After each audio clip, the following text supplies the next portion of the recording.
దేవుని యొక్క అద్వితీయ మాటలను వింటకు వచ్చినటువంటి ప్రియ బిడ్డలందరికీ కూడా తండ్రి అయిన దేవుని పేరిట మరియు ఆయన అద్వితీయ కుమారుని పేరిట శుభాభివందనలు తెలుపుకొచ్చున్నాను. సో మనం ఇదివరకే కూడా గత సండే కూడా కోత పనిని గురించి కొన్ని విషయాలను కూడా చూసాము. అక్కడ గురుగులు మరి మంచి గోధుమలు మధ్య ఉండేటటువంటి ఒక ఉపమానాన్ని మనం చదువుకున్నాము. సో ఆ గురుగులు ఎవరిని సూచిస్తుంది? బాబిలోను. తర్వాత మంచి గోధుమలు ఎవరిని సూచిస్తుంది? సంఘ పిలుపులో ఉన్నటువంటి వారిని సూచిస్తుంది అనమాట. ఇప్పుడు అక్కడ ఏం జరిగింది? ఒక ఫైనల్ గా అక్కడ ఏం జరిగింది? వేరు చేసే ప్రక్రియ జరిగింది. ఎలా వేరు చేసే ప్రక్రియ? అది ఆ ప్రక్రియ ఎలా ఉన్నింది? ఎలా గురుగుల్ని మంచి గోధుమల్ని వేరుపరిచే పని చేయాలి? ఎలా?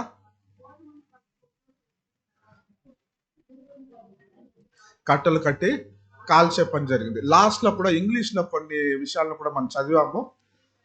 సో అక్కడ కూడా ఒక సపరేషన్ గురించి కూడా, ఒక బబిలోన్ లో జరిగేటటువంటి సపరేషన్ గురించి బ్రదర్ గారు రాయడం జరిగింది, సిటీ రజల్స్ బ్రదర్ గారు. సో దాంట్లో కూడా 3 కోణాల నుంచి రాసుంటారు.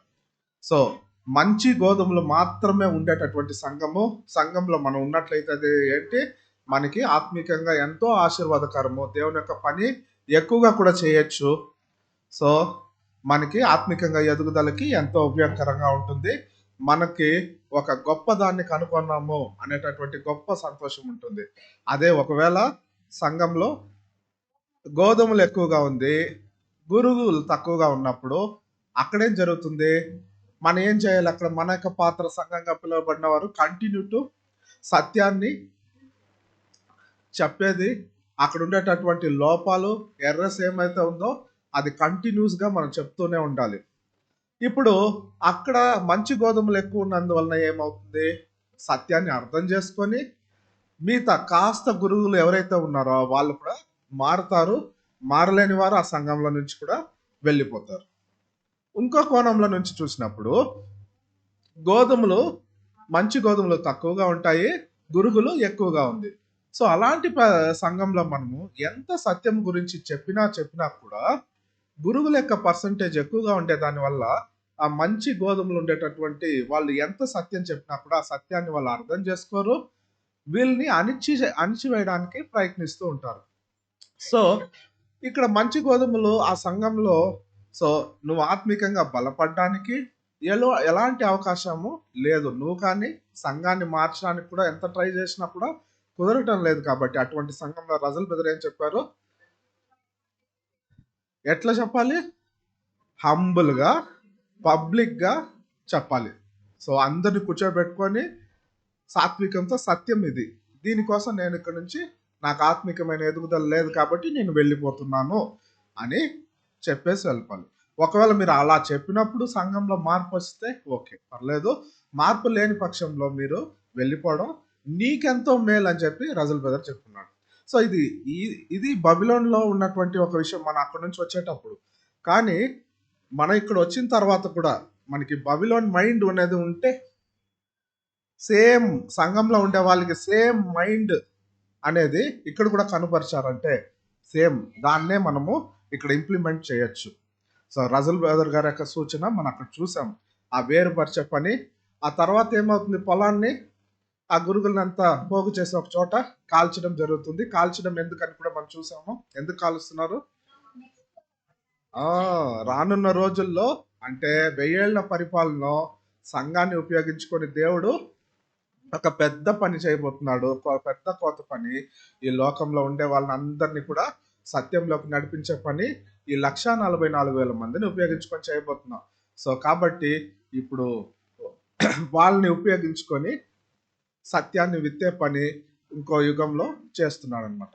కాబట్టి మనము గత తరగతిలో నేర్చుకునింది యూదుల కోత, సువార్త కోత, ఛాయ అది, నిజం ఇది, మనం ఎక్కడున్నామో, మనం ఎలా సత్యంలోకి వచ్చిన్నాం అనేది తెలుసుకున్నాం. ఇప్పుడు తెలుసుకున్న తర్వాత నెక్స్ట్ ఇప్పుడు ప్రెసెంట్ ఇంకో ఉపమానం గురించి కూడా మనం చూడబోతున్నాం. ఈ యొక్క సబ్జెక్ట్లో కూడా ఒక 3 ఉపమానాల్ని ట్రై చేస్తున్నాను. చూడబోతున్నాము. సారీ, ట్రై కాదు, చూడబోతున్నాము.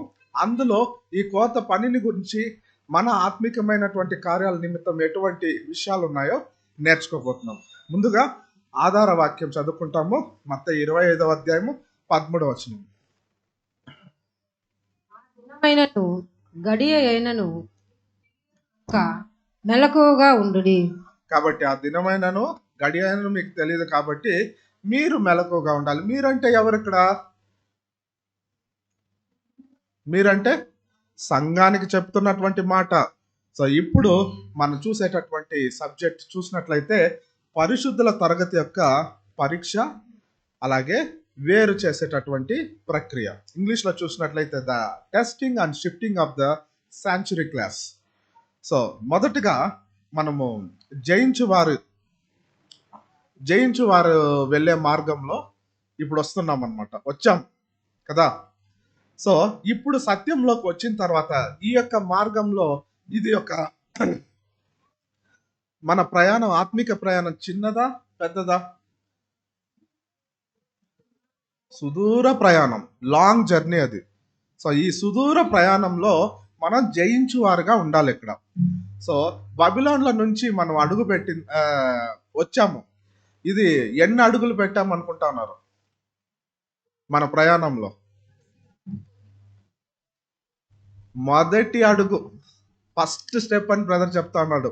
మీరు ఫస్ట్ స్టెప్ పెట్టేసి నేను సంఘంగా మారిపోయాను అనుకోవడం అనేది చాలా ఎంత తప్పో ఆలోచించండి. సుదూర ప్రయాణంలో ఒక్క స్టెప్ వేస్తున్నాం మనం. ఒక్క స్టెప్ వేసి ఇక్కడ మనం సంఘంగా కూర్చొని సత్యము వింటున్నామంటే మనము మన ఆత్మిక జర్నీ అనేది ఎంత చేయాల్సి ఉన్నదో మీరు ఫస్ట్ ఒకసారి గుర్తుంచుకోవాలి. ఇది చాలా ఇంపార్టెంట్ అనమాట. సో ఈ యొక్క ఫస్ట్ స్టెప్ వేయడానికి ముందు కూడా ప్రిసీడింగ్ ఈ యొక్క అడుగుకు ముందు కానీ ఈ యొక్క అడుగుకి వెనక కానీ అనేకమైన అడుగులు వేసుంటామంట. సో ముందు ఏం అడుగులు వేసాము? బబిలోన్లో ఉండేటప్పుడు పిలుపు వచ్చింది, వెంటనే మనం ఏం చేసాము? ఒబీడియన్స్ చూపించాము, లోబడి మనం ఏం చేసాము?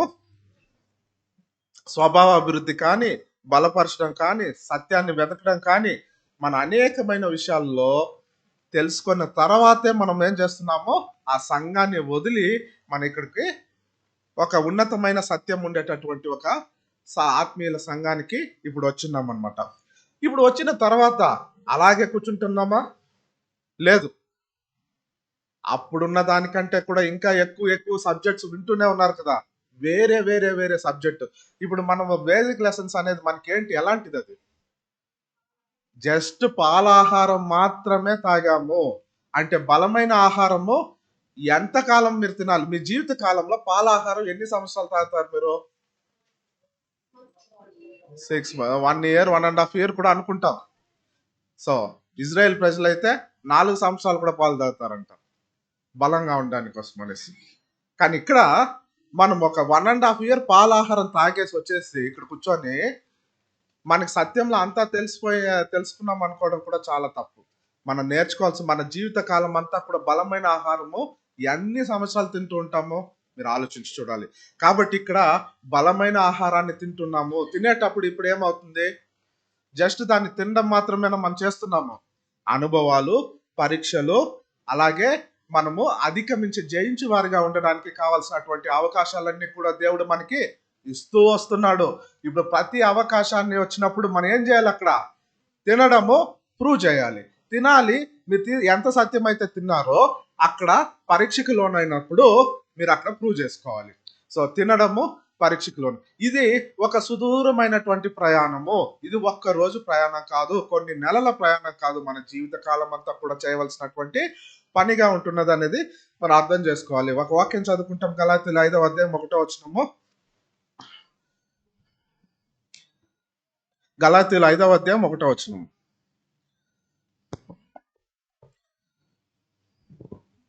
ఈ స్వాతంత్రము అనుగ్రహించి క్రీస్తు మనలను స్వతంత్రులుగా చేసి ఉన్నాడు. కాబట్టి మీరు స్థిరముగా నిలిచి మరలా దాస్యమును కాడి క్రింద చిక్కు కొనకుడి. కాబట్టి మీరు మొదటి అడుగు వేశారు. ఆ మొదటి అడుగు ఎలాంటిది? ఒక దాస్యంల నుంచి సాతాను క్రియేట్ చేసినటువంటి బబిలోన్ సిస్టమ్, ఒక దాస్యం అది. సో ఆ దాస్యంల నుంచి మీరు స్వతంత్రులై వచ్చాడు. ఏది స్వతంత్రులు చేసింది మనల్ని? సత్యము. సత్యం ఎవరిచ్చారు? సో యేసు ప్రభు ద్వారా, దేవుని ద్వారా పొందుకున్నటువంటి సత్యము మనల్ని స్వతంత్రులుగా చేసినప్పుడు ఆయన చివరాఖరిగా ఈ వాక్యంలో మీరు ఏం చెప్తున్నారో, మీరు సిద్ధముగా నిలిచి మరలా దాస్యము కాడి కింద చిక్కుకొనకుడి. మరలా దాస్యములోకి చిక్కుకొనద్దండి. మిమ్మల్ని సత్యము ఎంతో కష్టపడి సత్యంలో నుంచి వేరుపరిచి తీసుకొని వస్తే మరలా మీరు వెళ్ళి దాస్యంలోకి మళ్ళా వెళ్ళొద్దండి. ఇప్పుడు మీరు స్వతంత్రులుగా ఉన్నారు. ఇప్పుడు మన మైండ్ అంతా కూడా ఒక స్వతంత్రము, సత్యం మనల్ని విడుదల చేసింది. కానీ మన మైండ్ అంతా కూడా బబిలోన్ మైండ్ ఉన్నింది అనుకో. దీని అర్థం ఏంటి? లోకానుసారమైనటువంటి హృదయం మనలో ఉంది. సో దీని అర్థం ఏంటి? లోకానుసారమైన, ఇంకా కూడా మీరు ఆ బాండేజ్ లోనే చిక్కుకొని పోయే ఉన్నారు. ఇంకా మిమ్మల్ని సత్యము పూర్తిగా స్వతంత్రులుగా చేయబడలేదు అనేటటువంటి అర్థము ఉన్నది సహోదరా. కాబట్టి ఇక్కడ ఇది చాలా కష్టమైనటువంటి విషయము. ఎవరైతే ఆ బబిలోన్లో మళ్ళా వెళ్ళి చిక్కుకుంటారో ఇది చాలా మోసకరమైనటువంటి విషయంగా ఉంటున్నది. సో కాబట్టి ఇక్కడ కూడా మనం ఏం చేయాలంటే, దేవుడు అనుమతించినటువంటి పరీక్షలు ఉంటాయి, ఇక్కడ విభజనలు ఉంటాయి, ఎన్నో ఉంటాయి. ఉన్నప్పుడు మనం ఏం చేయాలి? మన యొక్క మైండ్ని ఆత్మికమైన కన్నులతో చూడాలి. చూసి ఇక్కడ దేవుడు మనకి ఏం నేర్పిస్తున్నాడు, మనం ఇక్కడ ఏం ప్రూవ్ చేయాలి అనే విషయాన్ని మనము తెలుసుకోవాలి. సో ఇక్కడ ఈ డివిజన్స్ అంతా చూసిన తర్వాత మన మైండ్ డిస్టర్బ్ అయిపోయి మనం ఏం చేస్తూ ఉంటాము? మరలా బబిలోన్లోకి వెళ్ళి చిక్కుకుంటాము. మన మైండ్ ఇక్కడికి సత్యంలోకి వచ్చినా కూడా మన మైండ్ చాలా డిస్టర్బెన్స్ లోకి లోన్ అయినప్పుడు మనం ఏమైపోతుంటాము? ఇది ఏ సత్యం అంటా ఉన్నారు, కానీ ఇక్కడ ఏముంది సత్యము? తిరిగి నేను అక్కడికే వెళ్ళిపోతాను. అదే దీనికంటే అక్కడే బాగుంది. నన్ను అడిగేవాడే లేదు. నా ఇష్టానుసారంగా నేను బతికాను. నా పాస్ట్ అడుగుడు, ఎవరు అడగరు. అదే నాకు బాగుంది. ఇక్కడ సత్యం సత్యం అంటారు, కానీ ఇక్కడ ఏం లేదు. ఇలాంటి యొక్క ఆలోచనలన్నీ కూడా సాతాను సృష్టించేటటువంటి ఆలోచనలే. ఇవన్నీ కూడా నాకు బబిలోనే ది బెస్ట్ అనుకునేటటువంటి ఆలోచన. దేవుని పిల్లలు అంటారా బబిలోన్ గొప్పదని? ఎక్కడన్నా ఏ ప్రాబ్లం వచ్చినా కూడా, సో ఇది సాతాన్ మైండే కదా. అది సాతాన్ మన మైండ్ లో సృష్టించేటటువంటి ఇట్లాంటి ప్రలోభాలకి లోనైనప్పుడు మనం ఏం చేస్తాము? అక్కడ వెళ్ళిపోవాలి అని హృదయంలో ఎక్కడన్నా కూడా మీకు అనిపించింది అంటే మరలా మీరు దాస్యంలోకి వెళ్ళాలని చూస్తున్నారు. ఇది దేవునికి నచ్చినటువంటి పనిగా కూడా మనం చూడొచ్చు. మనం ఏం చేయాలంటే, పరీక్ష అనుమతించినప్పుడు, దేవుడు ఇచ్చినప్పుడు నేను ఇక్కడ ఏం ప్రూవ్ చేయాలి, నా విశ్వాసాన్ని నేను ఏం ప్రూవ్ చేయాలి అనే ఆత్మిక కన్నులతో చూసి దేవుని యొక్క రాజ్యం కోసము వాటిని ఉపయోగించుకొని నేను రెడీ అవ్వాలి. నేను సరి చేసుకోవాల్సింది ఇక్కడ ఏమో ఉన్నది. దేవుడు ఇది నా జీవితంలో అనుమతించాడంటే ఎన్నో విషయాలు ఉన్నాయి. సో అది మీరు మైండ్లో పెట్టుకోవాలి. కాబట్టి ఇక్కడ టెస్టింగ్ అండ్ షిఫ్టింగ్. టెస్టింగ్ అంటే పరీక్షలు ఉంటుంది. పరీక్షలు ఉన్నప్పుడు మనము పాస్ అవ్వాలి, ప్రూవ్ చేయాలి. షిఫ్టింగ్ అంటే జల్లడించేటటువంటిది ఉంటుంది. సో యూదుల యుగంలో కూడా ఈ టెస్టింగ్ అండ్ షిఫ్టింగ్ అని ఉన్నిందా? యేసు ప్రభు యొక్క మొదటి రాకడలో కూడా ఆయన ఏం చేశాడు? So nominal Christians, nominal Israel's అంటే మేము ఇజ్రాయెల్ అని చెప్పుకుంటారు, కానీ దేవుడు ఇచ్చినటువంటి ధర్మశాస్త్రాన్ని అనుసరించిన వాళ్ళందరూ కూడా నామమాత్రపు ఇజ్రాయేల్లో అని చెప్పొచ్చు. సో అక్కడి నుంచి యేసు ప్రభు తన యొక్క ఉన్నతమైన పిలుపు ద్వారా తన 12 మంది శిష్యుల్ని సత్యంలోకి తీసుకొని వచ్చాడు అనమాట. ఒక విభజన అనేది అక్కడ బబిలోన్లో నుంచి జరిగిందా? ఆ తర్వాత వాళ్ళు యేసు ప్రభుతో శిష్యులుగా మారిన తర్వాత కూడా ఏం జరిగింది? మరలా కూడా టెస్టింగ్ అండ్ షిఫ్టింగ్ జరిగింది. ఎక్కడ?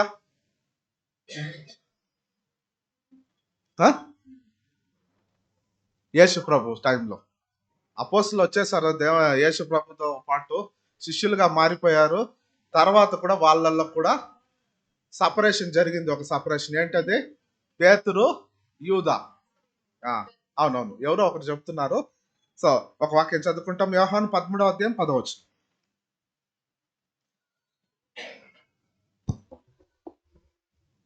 యేసు అతన్ని చూచి వాడు పాదములు తప్ప మరేమీ కడుగుకొన సిస్టర్ లాస్ట్ లో మీరును పవిత్రులు కానీ కారని ఆయన చెప్పెను. మీలో అందరూ ఆ, మీలో అందరూ పవిత్రులు కారని ఆయన చెప్పెను. ఎవరిని చూసి అంటున్నారు? నా ఇజ్రాయెల్ చూసి అంటా ఉన్నారు, మీలో అందరూ పవిత్రులు కారు, కొంతమంది మాత్రమే ఉన్నారు, వాళ్ళని మాత్రమే నేను పిలుచుకున్నాను. సో పిలుచుకున్న తర్వాత తన క్రీస్తు శాఖం 33లో ఏం జరిగింది? ఒక క్లీనింగ్ అండ్ సపరేషన్ ప్రాసెస్ జరిగింది. ఏం క్లీనింగ్ చేశాడు ఆయన? సంఘాన్ని క్లీన్ చేసినాడు. యెరూషలేము సంఘాన్ని, దేవుని యొక్క ఆలయాన్ని శుభ్రపరిచాడు. ఎలా శుభ్రపరిచారు? అక్కడ వాళ్ళు ఏం చేస్తున్నారు? రూకాలు మార్చుకోవడము. దాన్ని ఏం చెప్పాడు ఆయన? దొంగల గుహగా మార్చారు మీరు దీన్ని. ఆ కాబట్టి అక్కడ ఏం చేశారు? ఆయన మొత్తం క్లీనింగ్ ప్రాసెస్ చేశాడు. తర్వాత పేతురు ఏమయ్యాడు? పేతురు, నిన్ను సాతాను జల్లడించాలని చూస్తున్నాడు, నేను ప్రార్థన చేస్తున్నాను నీ గురించి అని చెప్పడం జరిగింది. యూదా ఇస్కరియోతు ఏమయ్యాడు? ఆల్మోస్ట్ ఆల్ పేతురు కూడా ఫెయిల్యూర్ దాకా వెళ్ళిపోయాడు. కానీ అతని యొక్క హృదయం ఎలాంటిది? ఏడుపు ఏడుపు ఏడుపు ఏడ్చినాడంట ఆయన. తాను చేసినటువంటి తప్పిదానికి ఆ విధంగా ఏడ్చాడు అనమాట. ఏడ్చి అక్కడి నుంచి ఆయన చేసినటువంటి ప్రార్థన, తన యొక్క హృదయాన్ని నిమిత్తం ఆయన చెప్పి చూడండి, విజయవంతంగా వచ్చి దేవుని యొక్క సేవ ఎంత గొప్పగా చేశాడో మనం చూసాము. ఆయన ఉపయోగించుకొని గొప్ప సేవ, గొప్ప విద్య పని దేవుడు మనం చూడొచ్చు పేతుర్ని. ఆయన దేవుని యొక్క సేవలోనే ఒక ముఖ్యుడుగా ఉన్నాడు. తర్వాత యూదా ఇస్కరియోతు కూడా, తాను కూడా అపోస్తలుగా వచ్చాడు. తాను ఏం చేశాడు? సో అమ్ముకున్నాడు దేన్ని? లోకపు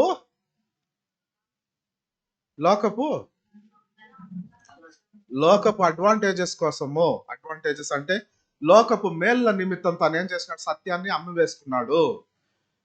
ఇప్పుడు మనం కూడా అనేక సార్లు లోకంలో మనం బాగా ఉండాలనే మైండ్ మనకు ఉంటుంది. బ్రదర్, నేను లోకంలో వెళ్ళేటప్పుడు మంచి డ్రెస్ వేసుకోవాలి, మంచి ఇల్లు ఉండాలి, నా పిల్లలు ఇట్లుండాలి, నేను అట్లుండాలి, ఒక లోకంలోనే నేను ప్రత్యేకంగా ఉండాలి, ఎన్నో ఆలోచనలు ఉండొచ్చు. కానీ ఒక రోజు నువ్వు బాప్తీసం తీసుకున్నప్పుడు, నువ్వు శిష్యుడిగా మారిపోయినప్పుడు, నేను లోకానికి చచ్చిపోయినానని చెప్పి దేవునితో వాగ్దానం చేసి వచ్చావు. వచ్చిన తర్వాత నీ మైండ్ ఆలోచన అంతా ఎలా ఉంది? యూదా లాగుంది.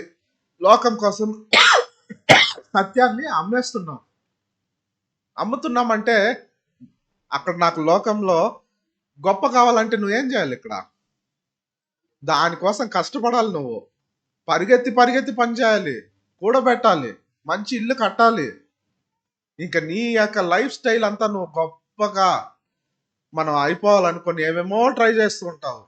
సో ఇప్పుడు ఇట్లాంటి మైండ్ ఉన్న వాళ్ళంతా ఏం చెప్తున్నారంటే, లోకపు మేళ్ళ నిమిత్తము అన్నిటినీ అమ్ముకుంటా ఉన్నారు అనమాట. ఒక్కొక్కటి దేన్ని అమ్ముకుంటా ఉన్నారు? వాళ్ళు సత్యాన్ని అమ్ముకుంటా ఉన్నారు. వాళ్ళు పొందుకున్నటువంటి సత్యాన్ని అమ్ముకుంటూ ఉన్నారు.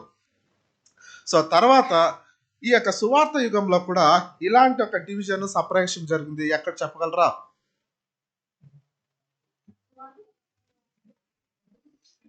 సువార్త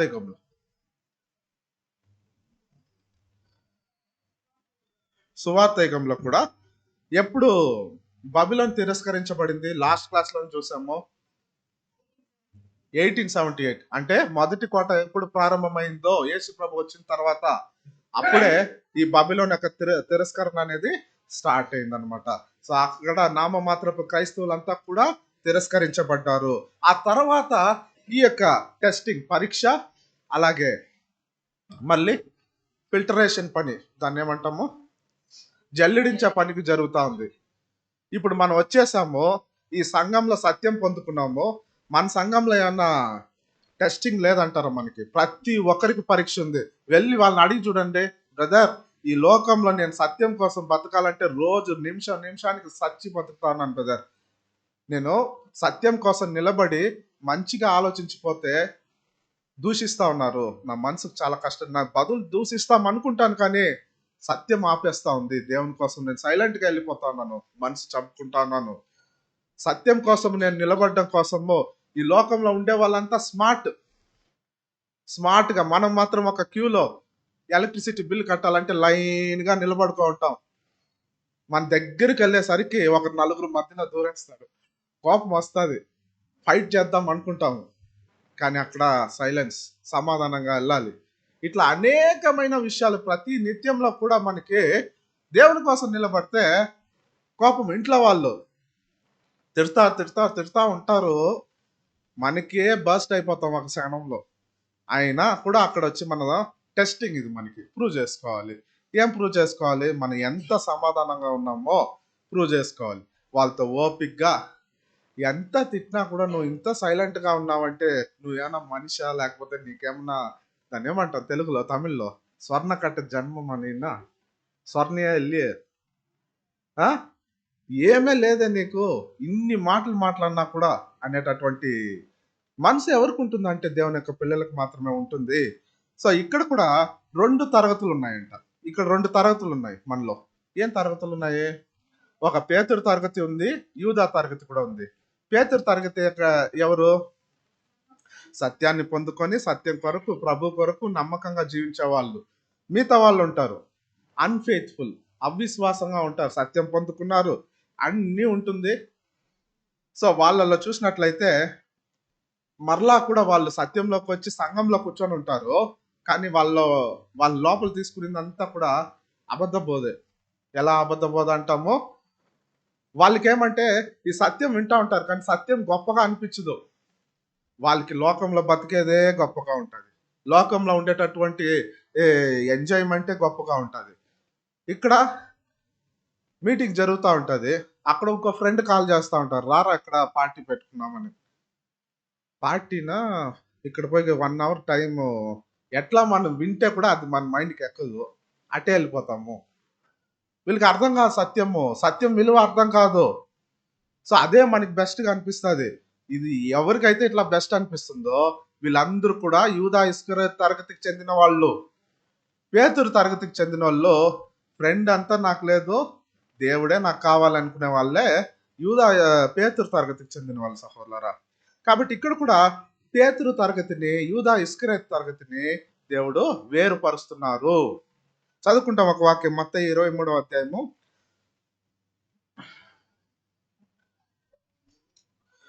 23, 37, 38. చదవద్దండి, నేనే చదువుతాను. అందులో కూడా యెరూషలేము యొక్క తిరస్కరణ ఎక్కడ జరుగుతుంది అనేది చెప్పబడి ఉన్నది, నోట్ చేసుకోండి. ఇదిగో 38వ వచనం పెట్టండి బ్రదర్. ఇదిగో మీ ఇల్లు నీకు విడవబడును. ఎవరి ఇల్లు ఇది?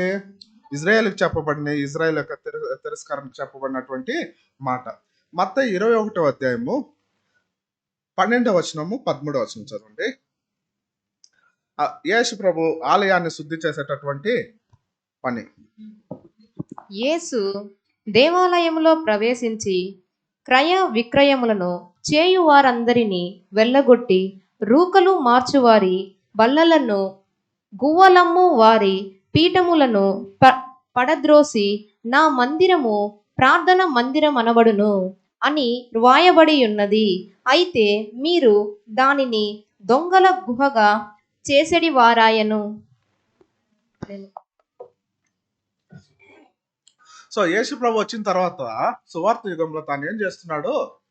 క్లీనింగ్ పని చేస్తున్నాడు. ఆలయం ఏంటి? ఎవరిదండి ఆలయము? సువార్త యుగంలో నిజంలో దేవుని ఆలయం, మనమే దేవుని ఆలయం. దేవుని ఆలయాన్ని ఏం చేస్తున్నాడు ఆయన? అంతకుముందు ఏమునింది? దొంగల గుహలాగా ఉన్నిందంట. దాన్ని చూశాడు ఆయన, మనసు చెదిరిపోయింది, దానికి క్లీనింగ్ చేస్తా ఉన్నాడు. తర్వాత ఏం జరుగుతుంది? ఆ క్లీనింగ్ తర్వాత కూడా సపరేషన్ జరుగుతూ ఉంది. ఎవరెవరి మధ్య సపరేషన్ జరుగుతుంది? ఎవరైతే కాన్సక్రేటెడ్ అయి ఉన్నారో, ఇక్కడ 2 తరగతులు ఉన్నాయి. పేతురు తరగతి ఉన్నది, యూదా ఇస్కరియోతు తరగతి ఉన్నది. సో వీళ్ళ మధ్య ఒక సపరేషన్ అనేది చేస్తున్నాడు. సో ఎవరైతే ఆ పరీక్షల గుండా నిలబడతారో వాళ్ళకి ఒక గొప్ప ఆశీర్వాదాన్ని ఇవ్వబోతున్నాడు. ఎవరైతే ఆ పరీక్షల్లో నిలబడలేదో వాళ్ళందరూ కూడా చూడండి ఆ ఆశీర్వాదాన్ని కూడా కోల్పోతున్నారు అనే విషయాన్ని మనం గమనించవచ్చు సహోదరులారా. సో ప్రకటన 3వ అధ్యాయం 21వ వచనం.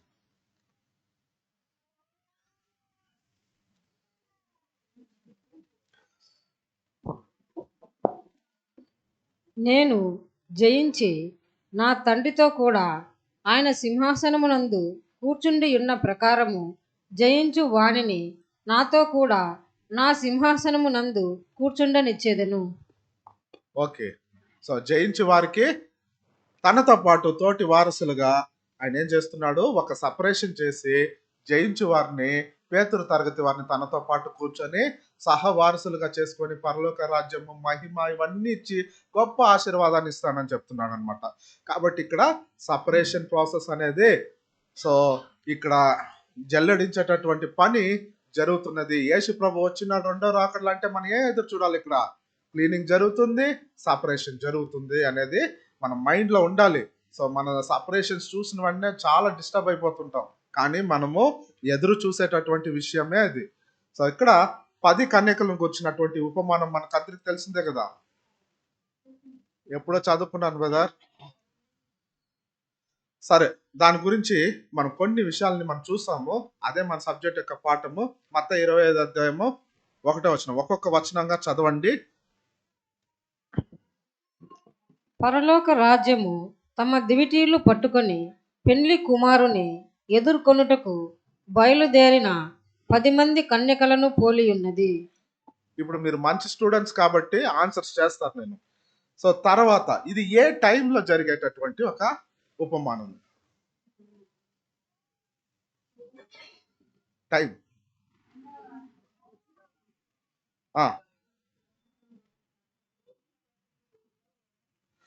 సో లార్డ్స్ పీరియడ్ అంటారు దీన్ని. లార్డ్స్ పీరియడ్ అంటే ప్రభు యొక్క దినము. ప్రభు యొక్క దినం ఎప్పుడు? తన రెండవ రాకడ వచ్చిన తర్వాత దినములే సూచిస్తుంది అనమాట. తాను వచ్చిన తర్వాత ఏం జరుగుతున్నదంట? పరలోక రాజ్యాన్ని గురించి చెప్తున్నాడు అనమాట. పరలోక రాజ్యం ఎలాంటిది? సో పరలోక రాజ్యం దేన్ని సూచిస్తుంది? ఆయనే చెప్తున్నాడు పరలోక రాజ్యము. సో 10 మంది కన్యకలు అని చెప్తున్నాడు. పరలోక రాజ్యం 10 మంది కన్యకలు పోలి ఉన్నది అంటే, పరలోక రాజ్యం అంటే ఏంటంటే ఎంబ్రాయిడల్ స్టేజ్ అని చెప్పొచ్చు. అంటే పిండ దశలో ఉన్న సంఘము. ఇప్పుడు మనం ఏమవుతున్నాము? నూతన సృష్టి ఇప్పుడు ఎలా ఉంటున్నది? పిండ దశలో ఉంది. పెరుగుతూ ఉన్నాము, కడుపులో పెరుగుతున్నట్టు కొద్ది కొద్దిగా పెరుగుతున్నాం. ఇంకా మనం నూతన సృష్టిగా పుట్టామా? లేదు, పెరుగుతున్నాం. నూతన సృష్టిగా అవుటకు పెరుగుతూ ఉన్నాం అనమాట. ఇప్పుడు పిండ దశలో ఉన్నటువంటి సంఘాన్ని ఈ యొక్క పరలోక రాజ్యము సూచిస్తా ఉంది. దాంట్లో ఆ కన్యకలు ఎంతమంది ఉన్నారు? 10 మంది. 10 మంది మనకి ఆ సంఖ్య అనేది పాయింట్ కాదు. ఇక్కడ సంఖ్య కానీ ప్రపోర్షన్ కానీ దాని యొక్క నిష్పత్తి కూడా పాయింట్ కాదు. సో కన్యకలు. సో అంటే ఇప్పుడు మనం ఈ ఉపమానంలో నుంచి మనం ఏం నేర్చుకోబోతున్నాము? ఈ ఉపమానంలో మీరు ఏముంటున్నది? మెయిన్గా యేసు ప్రభు వచ్చిన తర్వాత ఈ సువార్త యుగపు సమాప్తి నందు 2 తరగతుల్ని సపరేషన్ చేస్తున్నాడు. సపరేషన్ చేసిన తర్వాత సంఘపు పిలుపులో ఉన్న సంఘాన్ని ఏం చేస్తున్నాడు? ఆయన వెళ్ళి, వరుడెవరు? యేసు ప్రభు. సో ఆయనతో తీసుకొని వెళ్ళి ఆయన వివాహం చేసుకొని తన స్వాస్థ్యానికి వారసులుగా చేస్తున్నాడు అనమాట. సో ఇప్పుడు సపరేషన్ తర్వాత బుద్ధి లేని కన్యకలు ఉంటారు. వాళ్ళ పని వాళ్ళదేమవుతుంది? డోర్ క్లోజ్ చేయబడుతుంది. వాళ్ళు వచ్చి తలుపు తడతారు, మమ్మల్ని నేను కూడా వస్తానని చెప్పేసి వాళ్ళకి టోటల్ గా కూడా డిసప్పాయింట్మెంట్ అనేది ఉంటది. సో ఇక్కడ ఎంతమంది కన్యకలు ఉన్నారు? 10 మంది. కన్యకలు అంటే, కన్యక అంటే ఏమి? ప్యూరా? చెడిపోయింది కాదు, ప్యూర్. అంటే ప్యూర్ అంటే అన్కంటామినేటెడ్ ఏమంటారు? పరిశుద్ధులను. పరిశుద్ధులు ఎవరు? పరిశుద్ధులు ఇవ్వాలా? సో సంఘంలో పిలుపులో ఉన్నటువంటి ఎవరైతే బాప్తిసం తీసుకొని వాళ్ళందరినీ కూడా పరిశుద్ధులు అంటున్నాము. ఎవరి ద్వారా మనం పరిశుద్ధులు అవ్వబడ్డాము? యేసు ప్రభు ఇంప్యూటెడ్ రైచియస్నెస్. సో మనము నీతి పరులుగా ఎంచబడుతున్నాం. యేసు ప్రభు తన యొక్క సిలువలో తాను చిందించినటువంటి రక్తము ద్వారా మనం నీతి పరులుగా కూడా పరిశుద్ధులుగా ఎంచబడుతున్నాము. మన ఏదో పరిశుద్ధ పని చేసిన దాని వల్ల పరిశుద్ధులు అవ్వబడలేదు. సో వీళ్ళు ఏం చేస్తున్నారు? 10 మంది కన్యకలు ఎవరి కోసం కాచుకొని ఉన్నారు? పెళ్లి కుమారుణ్ణి చూడాలని కాచుకొని ఉన్నారు. వీళ్ళందరూ కూడా తమ విశ్వాసము ద్వారా బబిలోన్ల నుంచి వచ్చి పరిశుద్ధులుగా అయి దీవిటిల్ని పట్టుకొని కాచుకొని ఉన్నారనమాట. పెళ్లి కుమారుడు వస్తాడు అని. దీవిటిల్ దేన్ని సూచిస్తా ఉంది? వాళ్ళు దీవిటిల్ని పట్టుకున్నారంటే దీవిటిల్లో ఏమొస్తుంది? వెలుగు. వెలుగు దేన్ని సూచిస్తా ఉంది? సత్యము. సో మీరు కీర్తనలో 119వ అధ్యాయం 105వ వచనం చదివితే, నీ వాక్యము నా పాదములకు దీపమును, నా త్రోవకు వెలుగునై ఉన్నది. కాబట్టి ప్రతి ఒక్క కన్యక దగ్గర వెలుగిచ్చాడు, సత్యం అనే వెలుగిచ్చాడు, బైబిల్ ఇచ్చాడు. అవునా? ఎవరైనా బైబిల్ నా దగ్గర లేదని సంఘంలో చెప్తారా? సత్యం ఇవ్వబడలేదని చెప్తారా? సో మనకందరికి కూడా సత్యం ఇవ్వబడి ఉన్నది. నిజానికి చెప్పాలంటే 1798 క్రీస్తు శకం ఏడీలో బైబిల్ కూడా బహిరంగంగా తీసుకొని పోలేరంట. వాళ్ళు వాళ్ళ సంచుల్లో మాత్రమే పెట్టుకొని దాచుకొని పోవాల్సినటువంటి సిచ్యువేషన్. ఇంకా దానికంటే ముందు వెళ్తే బైబిలే ముద్రించబడలేదు, బైబిలే లేదు. ఇంకా దానికంటే ముందు వెళ్తే ఆది కాల సంఘంలో బైబిల్ లేదు, పరిశుద్ధాత్మను బట్టి అపోస్తులు బోధించారు. ఇప్పుడు మనకి అన్నీ ఉంది, కానీ మనమే ప్రాబ్లం మన దగ్గరే ఉంది. అయితే సరే, ఇప్పుడు పెళ్లి కుమారుడు యేసుక్రీస్తు తర్వాత వీళ్ళు ఏం చేస్తున్నారు? ఎదుర్కొనుటకు బయలుదేరి ఉన్నారు. ఎవరిని ఎదుర్కొనుటకు? మొదటి వచనము 25:1. పెళ్లి కుమారుని ఎదుర్కొనుటకు బయలుదేరిన 10 మంది. ఎదుర్కొనుటకు వెళ్ళడం అంటే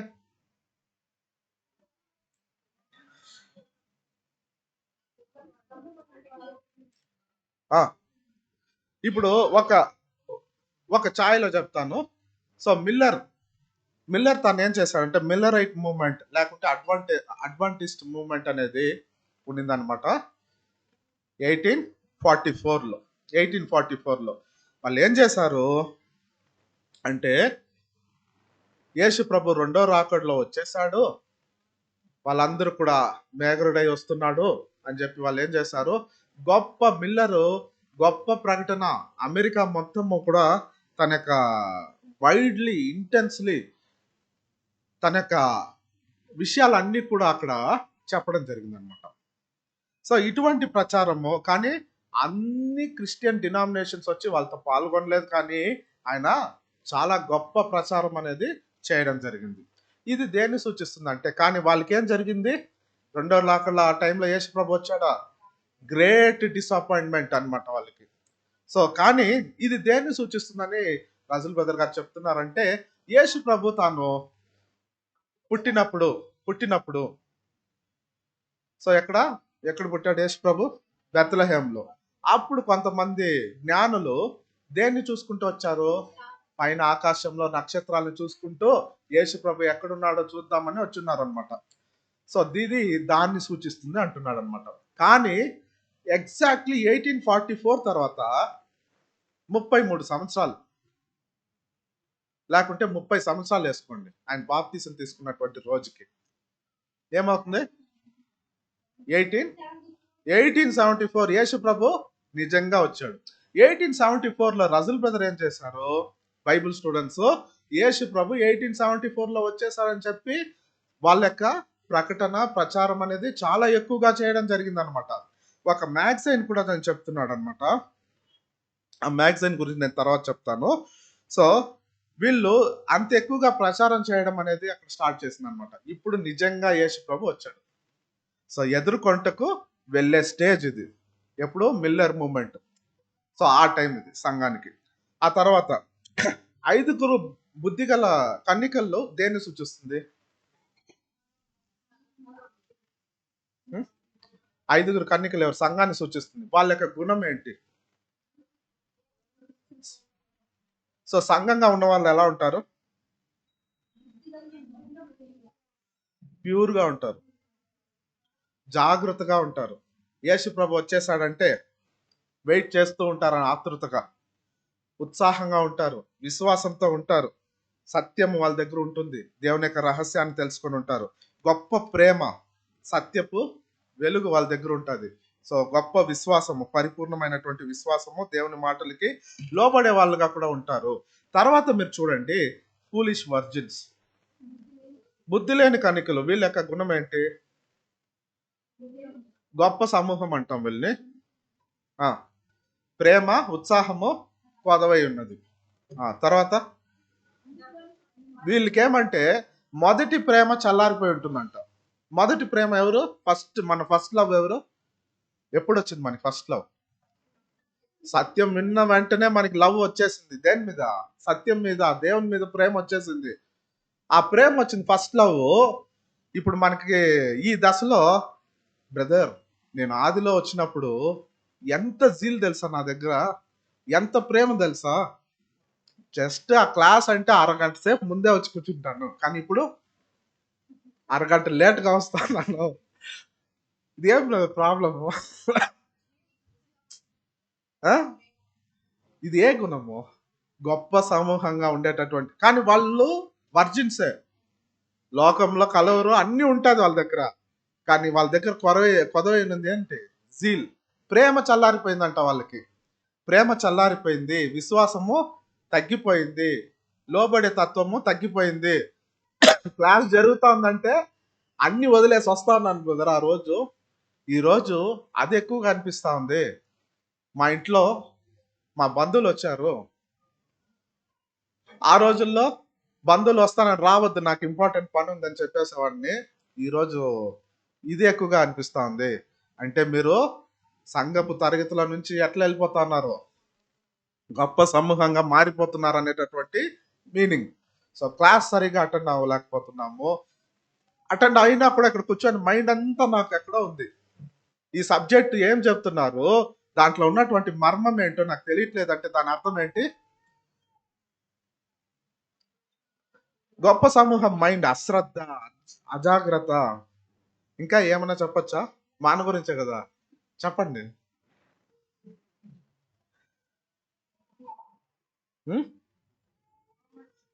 మెలకు గల. సో ఎక్కడెక్కడ ప్రూవ్ చేసుకోవాలో అక్కడ ప్రూవ్ చేసుకోరనమాట, వదిలేస్తారనమాట.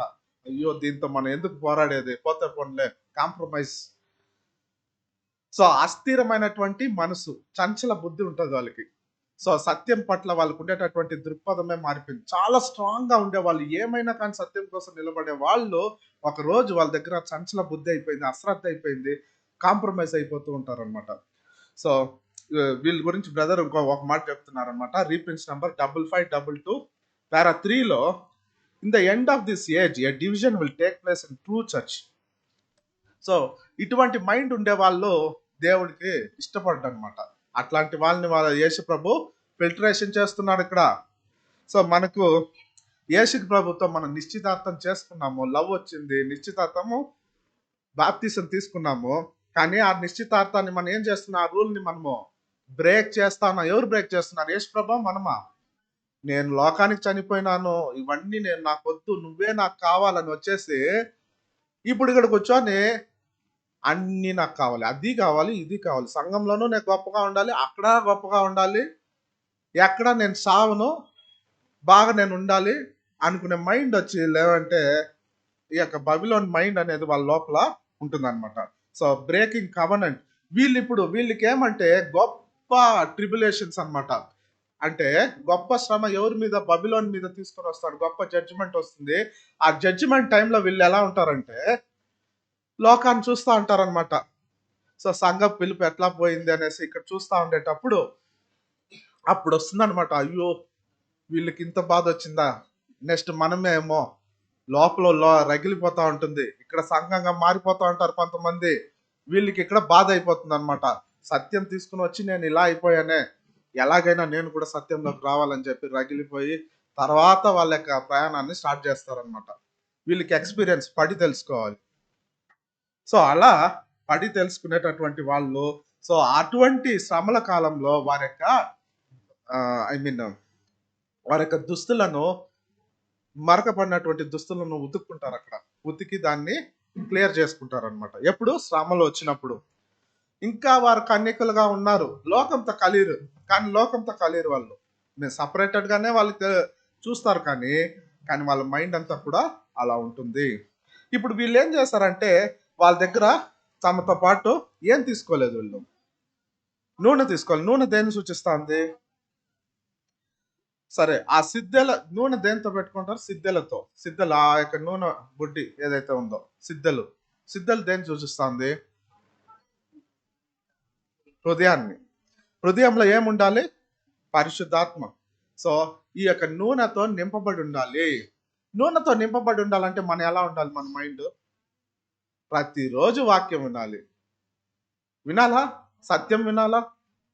ఎంత మీ యొక్క 12 గంటల 24 అవర్స్ టైంలో వాక్యం వినేదానికి రోజుకి ఒక వాక్యం అన్నా, ఒక సబ్జెక్ట్ అన్నా వింటా ఉన్నామా? 12 అవర్స్ పనిచేస్తుంటాం లోకంలో ఫ్యామిలీ కోసము.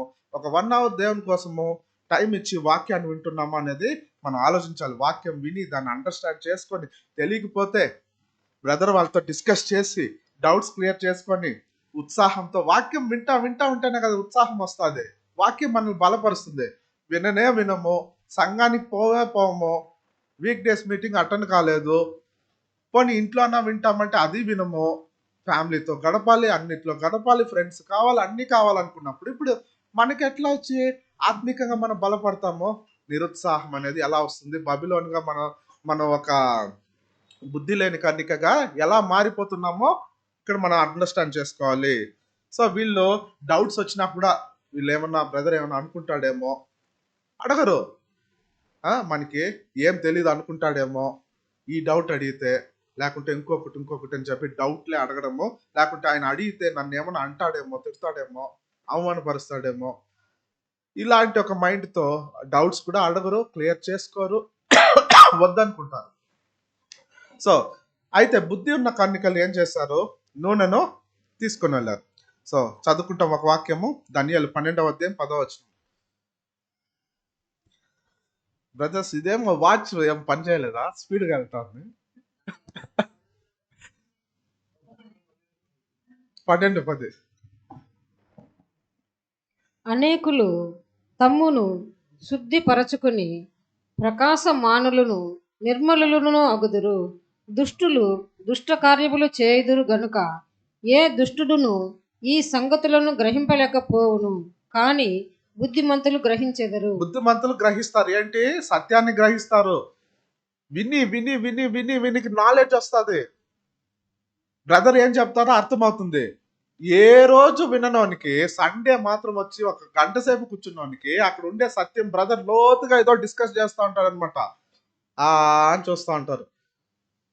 ఏ రోజు బ్రదర్ దీని గురించి చాలా సార్లు మాట్లాడుంటారు, బేసిక్ నుంచి తీసుకొని వచ్చుంటాడు. కానీ ఆ యొక్క సండే ఇప్పుడు మనకి ఏమైనా అర్థం అవుతుంది అంటారా? బెబ్బే ఏం అర్థం కాదు. సో ఇది మనకి ఇదేదో ఒక కష్టమైనటువంటి ఒక చిక్కుముడి లాగా ఉంది. చదివేది వద్దు, వినేది వద్దు, అదే బెస్ట్ అని చెప్పి అలాగే వెళ్ళిపోతుంటారు. ఏ ప్రయత్నం చేయరనమాట. సో ఇప్పుడు ఇలాంటి ఒక సిచ్యువేషన్లో ఇప్పుడు వాళ్ళ యొక్క హృదయాలు పరిశుద్ధాత్మతో నింపబడి ఉంటుందా? లేదు. సో అటువంటి వారు, సో ఇక్కడ ఎవరు బుద్ధి ఉన్నవాళ్ళు, ఎవరు బుద్ధి లేని వాళ్ళు? నీకు ఇచ్చినటువంటి సమయం 24 గంటలు, వాళ్ళకి కూడా దేవుడు అదే సమయాన్ని ఇచ్చాడు కదా. వాళ్ళు వాళ్ళ యొక్క ఆత్మని పోషించుకోవడానికి వాళ్ళు ఏమేం చేస్తున్నారు? పరిశుద్ధాత్మతో నింపబడడానికి, వాళ్ళ యొక్క హృదయాలు నూనెతో నింపబడడానికి వాళ్ళు ఏమేం ప్రయత్నం చేస్తున్నారు, మనం ఎందుకు చేయలేకపోతున్నాము అనే విషయాన్ని కూడా మనం ఆలోచించాలి. ఇక్కడ పెళ్లి కుమారుడు ఆలస్యం చేయగా అనేటటువంటి మాటను కూడా మనం ఇక్కడ అండర్స్టాండ్ చేస్తాం. పెళ్లి కుమారుడు ఆలస్యం చేస్తున్నాడు. సో మిల్లర్ మూమెంట్ లో 1844లో ఆయన వస్తాడని చెప్పి గొప్పగా ప్రకటన చేశారు. ఆయన రాలేదు. ఇప్పుడు ఆలస్యం చేస్తా ఉన్నాడు పెళ్లి కుమారుడు. ఎంతకాలం ఆలస్యం చేశాడంటారు? 30 years ఆలస్యం చేశాడు. ఇప్పుడు ఆ మిల్లర్ మూమెంట్ లో ఉన్నటువంటి ఆ సంఘ ప్రజలకి గొప్ప డిసప్పాయింట్మెంట్ అయిపోయింది, బాధ. సో సత్యమే తప్పేమో, బైబిల్ వాక్యం కరెక్ట్ కాదేమో. సో వాళ్ళ మీద వాళ్ళకి ఏమవుతుందంటే దాని మీద నమ్మకం అనేది పోతుంది అనమాట. సో కాబట్టి వీళ్ళకి ఏమంటే వాళ్ళు ఎంతో, ఇప్పుడు యేసు ప్రభు వచ్చేస్తాడు ఈ రోజు అన్నప్పుడు మీరు ఎంత భయం కలుగుతుంది, ఎంత మార్పు వస్తుంది. సో ఆయన రాలేదని తెలుసుకున్న తర్వాత అప్పుడు ఆ మిల్లర్ మూమెంట్ లో వాళ్ళు ఎవరైతే అక్కడ సపోర్ట్ చేశారో వాళ్ళందరూ కూడా డిసప్పాయింట్మెంట్ అయిపోయి చల్లారిపోయింది వాళ్ళ ప్రేమ. వాళ్ళు అక్కడ సత్యంలో నుంచి వైదొలిగిపోవడము, వారి యొక్క సంఘపు పిలుపును కూడా వదులుకునే విధంగా కూడా అయిపోయింది అనమాట.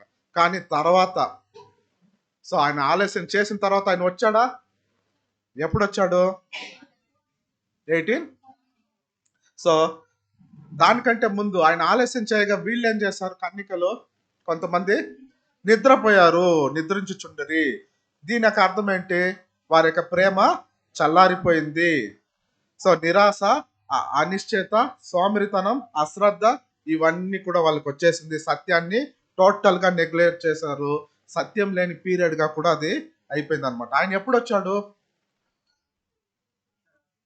అర్ధరాత్రి వచ్చాడు. ఎందుకు అర్ధరాత్రి వచ్చాడు?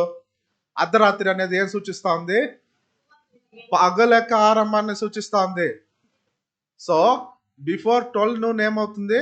రాత్రి. ఆ తర్వాత పగలు అనేది స్టార్ట్ అవుతుంది. 12 AM నుంచి డే అనేది స్టార్ట్ అవుతుంది కదా. సో కొద్దిగా వెలుతురు అనేది స్టార్ట్ అయింది అనమాట. ఆయన వచ్చిన తర్వాత సత్యము చాలా గొప్పగా ఉంది.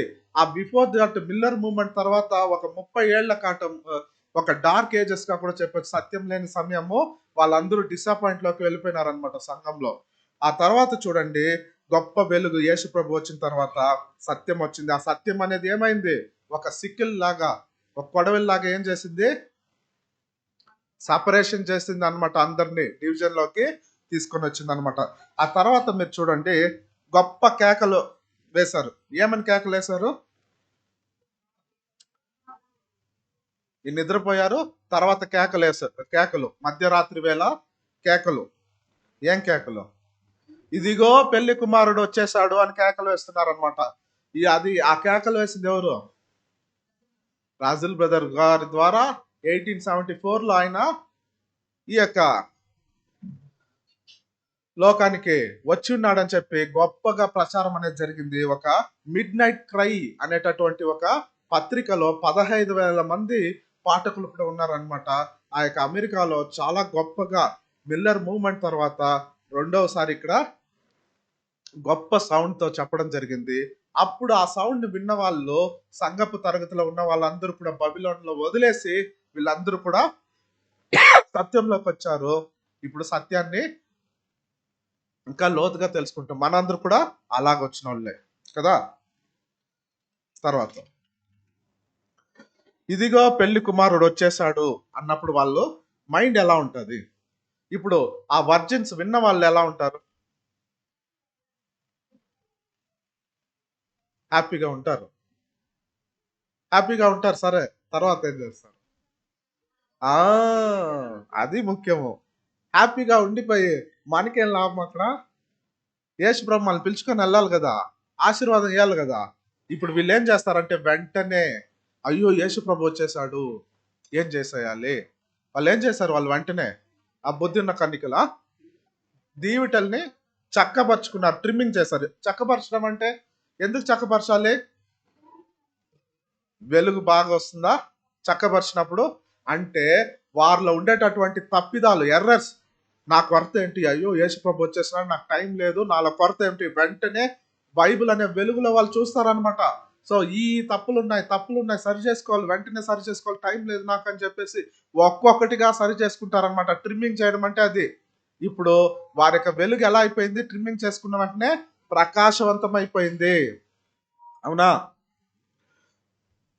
అప్పుడు యేసు ప్రభు వచ్చాడని చెప్పిన వెంటనే వాళ్ళు ఆయన ఎదుర్కొంటకు లేచారంట. ఎవరెవరు లేచారు? లేచిన వాళ్ళు ఎవరెవరు? అందరూ లేచారు. కానీ ట్రిమ్మింగ్ చేసుకునింది ఎవరు? బుద్ధి గల కన్యకలు మాత్రమే. సరే, ఓకే. సో ఇప్పుడు ప్రెసెంట్ మన యొక్క పని ఏమంటే, ఈ యొక్క ట్రిమ్మింగ్ చేసే పనిలో ఆయన వచ్చాడు అని ప్రకటించాలన్నమాట. మనం 1874లో యేసు ప్రభు వచ్చి ఉన్నాడు, రెండవ రాకడలో అనేది మనం ప్రకటించాలి. అప్పుడు ప్రకటించినప్పుడు ఏమవుతుందంటే, సంఘపు పిలుపులో ఉన్న వాళ్ళు వెంటనే జాగ్రత్త పడి వారి యొక్క వెలుగుని సరి చేసుకునేటటువంటి పని, వాళ్ళలో ఉండేటటువంటి తప్పిదాలని సరి చేసుకునేటటువంటి పని జరుగుతుంది. ఈ కోత పనిలో మన యొక్క భాగము ఇదే. ఇప్పుడు మత్తయి 25వ అధ్యాయం 8వ వచనం చదవండి.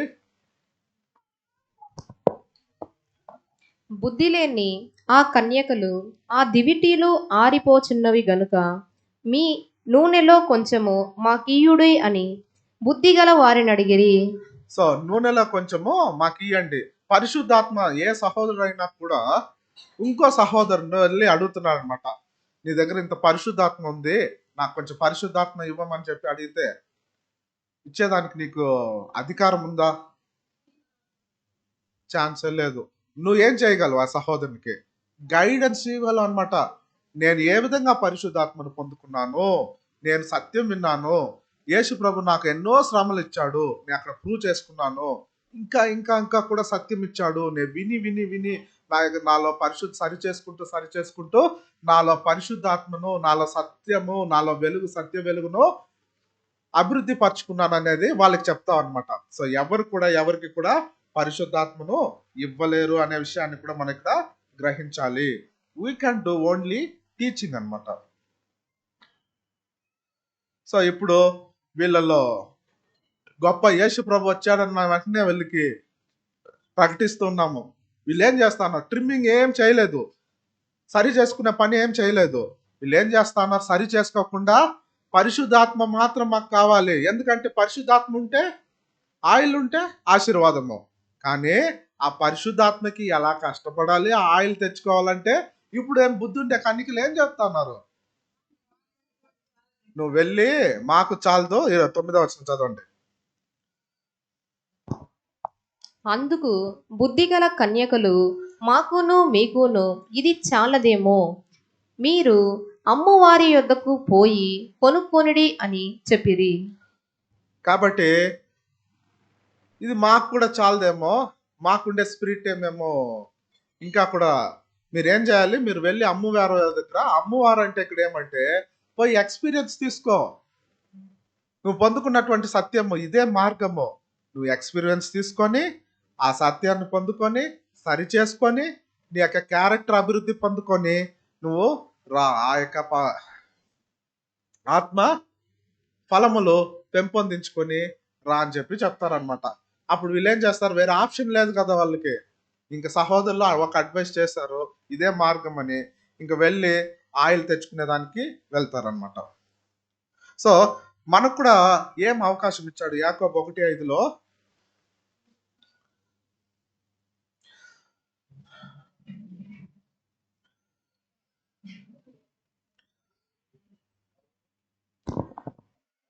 మీలో ఎవనికైనను జ్ఞానము కొదువుగా ఉన్న యెడల అతడు దేవుని అడగవలెను, అప్పుడది అతనికి అనుగ్రహింపబడును. ఆయన ఎవరిని గద్దింపక అందరికీ ధారాళముగా దయచేయువాడు. కాబట్టి మనం వెళ్ళి జ్ఞానం కొద్దుగా ఉంటే, సత్య జ్ఞానం కొద్దుగా ఉంటే వెళ్ళి ఎవరిని అడగాలి? ప్రార్థనలో దేవుడిని అడగాలి, యేసు ప్రభుని అడగాలి. ప్రార్థనలో సత్యం పొందుకున్న తర్వాత మనకి అనేకమైనటువంటి పరీక్షలు అనుమతిస్తాడు. ఆ పరీక్షల్లో మనం మన యొక్క స్వభావాన్ని అభివృద్ధి పరచుకోవాలి, దైవికమైన స్వభావాన్ని. ఇదే మార్గము. దీనికి చాలా పేషెన్స్ తోటి గైడెన్స్ కావాలి, అనుభవం కావాలి. మనం ఏం చేస్తుంటాం? ప్రతి సంవత్సరము ప్రభురాత్రి బల్లల్లో పాలు పొందేటప్పుడు ట్రిమ్మింగ్ మొత్తం పరీక్షించుకుంటా ఉంటాము. నాలో ఏం తప్పిదాలు ఉన్నాయి, నా యొక్క కాన్సిక్రేషన్ ని నేను నూతన పరచుకోవడం అనేది చేస్తూ ఉంటాం కదా. ఆ రోజు మాత్రం చేస్తే చాలా, ప్రతిరోజు నూతన పరచుకోవాలి. సో కాబట్టి ఇది వాక్య వెలుగులో మాత్రమే జరుగుతుంది. సో యేసు ప్రభు వచ్చేసాడు, టైం లేదు. కానీ మనం ఏం చేస్తూ ఉంటాం? లోకపు ఆలోచనలే పెట్టుకొని ఉంటాం మైండ్లో. మారేటటువంటి ప్రక్రియ ఏం చేస్తాము? వాక్యం వినాలి, మీటింగ్ జరుగుతుందంటే రావాలి. ఎందుకోసమని? మన పరలోక ఆశీర్వాదాన్ని నిశ్చయం చేసుకోవాలి. సెల్ఫ్ సాక్రిఫైస్ ఉండాలి, తగ్గించుకోవాలి, లోబడాలి, తిరస్కరించాలి, అన్నిటినీ కూడా వదిలిపెట్టుకోవాలి. సో ఇటువంటి గొప్ప త్యాగం చేసేటటువంటి గుణం లేకపోతే ఎందుకు ఆయన వచ్చి నీకు కూడా ఆశీర్వాదం ఇవ్వాలి? కాబట్టి ఇటువంటి గుణం 10వ వచనం చదువుకుంటాము. వారు కొనబోవుచుండగా పెండ్లి కుమారుడు వచ్చెను. అప్పుడు సిద్ధపడి ఉన్నవారు అతనితో కూడా పెండ్లి విందుకు లోపలికి పోయిరి. వాళ్ళు ఏం చేశారు? నెక్స్ట్ ఇంకా నేరుగా, ఇంకా వేరే ఆప్షన్ లేదు కాబట్టి గొప్ప సమూహంలో ఉన్న వాళ్ళందరూ కూడా వెళ్తున్నారు అనమాట. ఎక్కడికి వెళ్తున్నారు? బైబిల్ చదువుతారు. ఇంకా టైం లేదు. యేసు ప్రభు ఇంకా ఒక్కొక్కరిగా వాళ్ళ ముందరే. ఎప్పుడు ఆ యొక్క కాలింగ్ అనేది స్టార్ట్ అయింది? కొత్త పని ఎప్పుడు స్టార్ట్ అయింది? ఫస్ట్ కోత 1878లో కోత పని స్టార్ట్ అయింది. అంటే ఒక్కొక్కరుగా డోర్ ఓపెన్ అయిపోయింది. పెళ్లి కుమారుడు యొక్క విందులోకి ఒక్కొక్క కన్యకగా వెళ్ళిపోతూ ఉన్నారు. చూస్తూ ఉన్నారు, ఒక్కొక్క కన్యక వెళ్ళిపోతున్నారు వాళ్ళ కళ్ళ ముందరే. ఇప్పుడు భయము, బాధ, దిగులు వచ్చింది. ఇప్పుడు వీళ్ళు ఏం చేస్తున్నారు, వాళ్ళకు ఉన్నటువంటి టైం అంతా వృధా చేస్తున్నారు అనమాట. చివరి ఆఖరిలో వీళ్ళందరూ వెళ్ళిపోయేసరికి వీళ్ళకి చాలా గొప్ప బాధ. వాళ్ళని అడుగుతున్నారు, నేనేం చేయాలి? ఇప్పుడు అడుగుతున్నారు వాళ్ళు. ఎప్పుడు అడగాల్సిన రోజు అడగకుండా ఇప్పుడు అడగడం వల్ల ఇప్పుడు పెళ్లి కుమారుడు వచ్చేసాడు. సో టోటల్ గా ఇప్పుడు వాళ్ళు వెళ్ళి ఆయిల్ తెచ్చుకోవడానికి వెళ్ళిన తర్వాత ఇక్కడ ఎవరు సిద్ధంగా ఉన్నారో వాళ్ళు మాత్రం బుద్ధున్న కన్యకల్ని ఆయన తీసుకొని విందులోకి తీసుకుని వెళ్ళడం జరిగింది అనమాట. సో ఇప్పుడు ఏమవుతుంది, ఆ యొక్క డోర్స్ అంతా కూడా మూసివేయబడుతుంది. ఎప్పుడు సంఘం కంప్లీట్ అయిన తర్వాత మూసివేయబడుతుంది. ఇప్పుడు సంఘం కంప్లీట్ అయిపోయిన తర్వాత వీళ్ళందరూ ఏం చేస్తారు, బుద్ధి లేని కన్యకలు పరిగెత్తుకుంటా ఇప్పుడు ఆయిల్ తో ఫుల్ అయిపోయింది వీళ్ళకి. ఆయిల్ తో వాళ్ళ హృదయాల్ని ఫుల్ చేసుకొని ఎక్స్పీరియన్స్ పొందుకొని క్యారెక్టర్ అభివృద్ధి చెందుకొని పరిగెత్తుకుంటా వస్తారనమాట. వచ్చి ఏం చేస్తున్నారు వాళ్ళు, తలుపు తీయమని అడుగుతా ఉన్నారు. ఇప్పుడు ఏమవుతుంది, నువ్వెవరో నేను ఎరుగును అని చెప్పి 12వ వర్షంలో అతడు మిమ్మల్ని నేను ఎరుగునని 25:12లో మీతో నిశ్చయంగా చెప్పుచున్నానని చెప్తున్నాడు అనమాట. ఇప్పుడు అవకాశం వాళ్ళు చేయి జాచుకున్నాడు. ఏ అవకాశం? డోర్ క్లోజింగ్ అంటే ఏమి, మనం ఏదో ఒక పెద్ద మ్యారేజ్ హాల్లో ఉంటాము, మ్యారేజ్ హాల్లో వీళ్ళందరూ ఫీస్ట్కి వెళ్ళిపోయినారు, మనం పరిగెత్తుకుంటా వెళ్ళిపోయి గేట్ ఓపెన్ చేయమని అడుగుతా ఉన్నామని ఊహించుకోద్దండి. ఆ ఇమాజినేషన్ రాకూడదు మీకు ఇమాజినేషన్ ఏమంటే కిరీటాన్ని కోల్పోయారు మీరు అని అర్థం. అక్కడ కిరీటం కావాలని అడుగుతా ఉన్నారు. ఇప్పుడు మీరు దేవుడా ప్రార్థనలో కూర్చొని అడుగుతా ఉన్నారు, తలుపు తడతా ఉన్నారు. అప్పుడు ఆయన ఏం చెప్తున్నారు, నీ ప్రార్థన వినడు, టైం అయిపోయింది, ఎవరెవరు రావాలో వాళ్ళందరూ వచ్చేసారు, నీకు ఇచ్చిన అవకాశాన్ని నువ్వు కోల్పోయావు. సో ఇటువంటి సిచ్యువేషన్ లో మనం ఉంటున్నాం అనేది మనం అర్థం చేసుకోవాలి సహోదరా.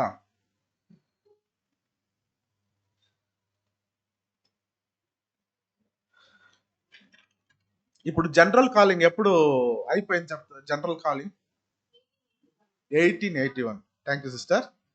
1881వ సంవత్సరంలో జనరల్ కాలింగ్ అయిపోయింది. జనరల్ కాలింగ్ అంటే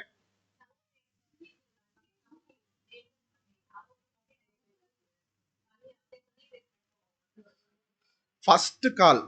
అంటే ఫర్ ఎగ్జాంపుల్ ఇప్పుడు మనకి 1871 తర్వాత నుంచి వచ్చేటటువంటి పిలుపు ఎలాంటిది, ఎవరో ఒకరు పోగొట్టుకుంటే అది మనకు వచ్చింది, మనం పోగొట్టుకుంటే ఇంకొకరికి వెళ్తుంది. అలా వచ్చినటువంటిదే ఇది. ఎన్ని హ్యాండ్స్ మారి మన చేతికి వచ్చిందో, మనం జ్ఞానం గల బుద్ధి గల స్త్రీగా ఉంటే మనం ఏం చేస్తాం, ఇప్పుడు వదులుకోము. బుద్ధి లేని వాళ్ళు ఏం చేస్తారు, వదులుకుంటారు. నిర్లక్ష్యం. అబ్బే మాకు ఇంకా పడాలి, ఇంకా శ్రమలు పడాలి, పడితేనే మాకు ఇవన్నీ అసలు అర్థం కాదు. చెప్పిన మాట అనేది, దేవుని యొక్క మాట అనేది ఇంకా అర్థం చేసుకోవాలంటే మాకు కొంచెం ఎక్స్పీరియన్స్ కావాలి. బబిలోని చూసి మేము నేర్చుకుంటాము, బబిలోని పడే శ్రమలను చూసి మేము నేర్చుకుంటాము. సంఘం చూసేటటువంటి శ్రమలు చూసి నేర్చుకోరంటాం. ఎప్పుడు నేర్చుకుంటారు, సంఘాన్ని ఫాలో అవుతారు కానీ సంఘపు వేనే ఆధారంలోనే వెళ్తారు కానీ నేర్చుకునే ప్రక్రియ బబిలోని చూసి వాళ్ళు పడే శ్రమలు చూసి భయం వస్తుందంట వీళ్ళకి. సో ఇవన్నీ కూడా మనం అర్థం చేసుకోవాలి సహోదరా. ఇక్కడ చూడండి, మ్యారేజ్ అనేది యూదుల యొక్క మ్యారేజ్ కష్టం ఎలా ఉంటుందంటే, నిశ్చితార్థం చేసుకుంటారు, అంటే కాన్సిక్రేషన్ చేసుకుంటారు. చేసుకున్న తర్వాత 1 year ఆ యొక్క వధువు ఎక్కడుండాలి, తండ్రి యొక్క ఇంటిలో ఉండాలి. 1 year ఉంటుంది దాదాపుగా. ఆ తర్వాత ఈ యొక్క వరుడు ఏం చేస్తాడంటే ఒక గొప్ప సెలబ్రేషన్ తోటి, బాగా సెలబ్రేషన్ అంటే ఎలా చెప్పడం, ఊరేగింపు తోటి వెళ్ళి వధువుని తీసుకొని వస్తాడనమాట. తీసుకొని వచ్చిన తర్వాత ఆ యొక్క నప్టల్ ఫీస్ట్ అంటే తాళి కట్టే ఫీస్ట్ అనేది ఒకటి ఉంటుంది, ఒక విందు అనేది ఉంటుంది. ఎన్ని రోజులు ఉంటుందంటే 7 రోజులు ఉంటుందంట ఆ విందు. ఆ 7 రోజుల విందు జరుగుతుంది. తన యొక్క వధువుని తీసుకొని వచ్చేటటువంటి ప్రక్రియ ఇక్కడ జరుగుతుంది. ఇప్పుడు మనం కూడా నిశ్చితార్థం చేసుకున్నాము, 1 year ఇప్పుడు ఎక్కడ ఉంటున్నాము, తండ్రి ఇంట్లో ఉంటున్నాము. సో తండ్రి ఇంటిలో మనం ఉన్నప్పుడు మనం ఏం చేయాలి, నెక్స్ట్ మనం పోవాల్సిన చోట ఎక్కడ, వధువు మన హస్బెండ్ వాళ్ళ ఇంటికి వెళ్ళాలి. హస్బెండ్ వాళ్ళ ఇంట్లో మనం ఉండాలంటే హస్బెండ్ కి తగినట్టుగా మనము జీవించాలి. ఆయన ఇష్టానుసారంగా మన ఇష్టం ఏంటో తెలుసుకొని, ఆయనకి ఏం వంటలో తెలుసుకొని అన్ని సిద్ధపాటు చేసుకోవాలి మనం. సిద్ధపరచుకోవాలి ఇక్కడ. సిద్ధపడినటువంటి వధువుని వరుడు ఎంతో హ్యాపీగా తీసుకొని వస్తాడు. వరుడు ఏం చెప్తున్నాడు? నా తండ్రి ఇంట అనేకమైనటువంటి నివాస స్థలములు ఉన్నాయి. నీ కొరకు కూడా నేను ఒక నివాస స్థలము సిద్ధం చేస్తున్నాను. రా అని పిలుచుకొని వెళ్ళి ఆ నివాస స్థలంలోకి తీసుకొని వెళ్తున్నాడు. ఇప్పుడు ఆ యొక్క వధువుకి ఎలా ఉంటది మనసు? హ్యాపీగా ఉంటది. హ్యాపీగా తీసుకొని వెళ్ళి తను ఒక గొప్ప ఇంటిలోకి ఆయన తీసుకొని వెళ్ళడం జరుగుతుంది అనమాట. ఇప్పుడు కొంతమంది ఉంటారు, లాస్ట్కి వరుడు పెళ్ళి అయ్యే టైంకి నిశ్చితార్థం చేసుకొని, నువ్వంటే నాకు ఇష్టం లేదు, నీ యొక్క బిహేవియర్ నచ్చలేదు అని చెప్తా అన్నాడు. ఆ స్టేజ్లో ఉండే వాళ్ళే బుద్ధి లేని కన్యకలు. కోర్స్ వాళ్ళు వ్యభిచరించలేదు, కానీ వాళ్ళు అక్కడ క్యారెక్టర్ చూపించలేదు. కాబట్టి వరుడు ఇప్పుడు ఏం చేస్తున్నాడు? నువ్వు వద్దని చెప్పి తిరస్కరించేటటువంటి స్థితిలో ఉంటున్నాం. ఇప్పుడు మనం బుద్ధి గల కన్యకలుగా మనం ఏం చేయాలి? ఇక్కడ పెళ్లి కుమారుడికి తగినట్టుగా మనము జీవించాలి సహోదరా. చదువుకుంటాము.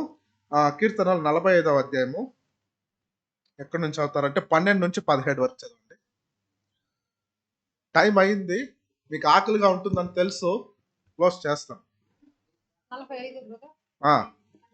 12, 17. తూరు కుమార్తె నైవేద్యము తీసుకొని వచ్చును జనులలో ఐశ్వర్యవంతులు నీ దయను వెదుకుదురు.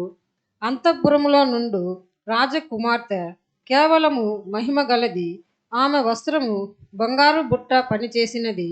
విచిత్రమైన పనిగల వస్త్రములను ధరించుకొని రాజు నొద్దకు ఆమె తీసుకొని రాబడుచున్నది. ఆమెను వెంబడించు ఆమె చెలికత్తెలైన కన్యకలు నీ యొద్దకు తీసుకుని రాబడుచున్నారు. ఉత్సాహ సంతోషములతో వారు వచ్చుచున్నారు. రాజనగరులో ప్రవేశించుచున్నారు. నీ పితరులకు ప్రతిగా నీకు కుమారులుందురు. భూమి అందంతటా నీవు వారిని అధికారులనుగా నియమించెదవు. కాబట్టి చదివేస్తారా? తరములన్నిటిను నీ నామము జ్ఞాపకముండునట్లు నేను చేయుదును. కావున జనములు సర్వకాలము నీకు కృతజ్ఞతాస్తుతులు చెల్లించుదురు.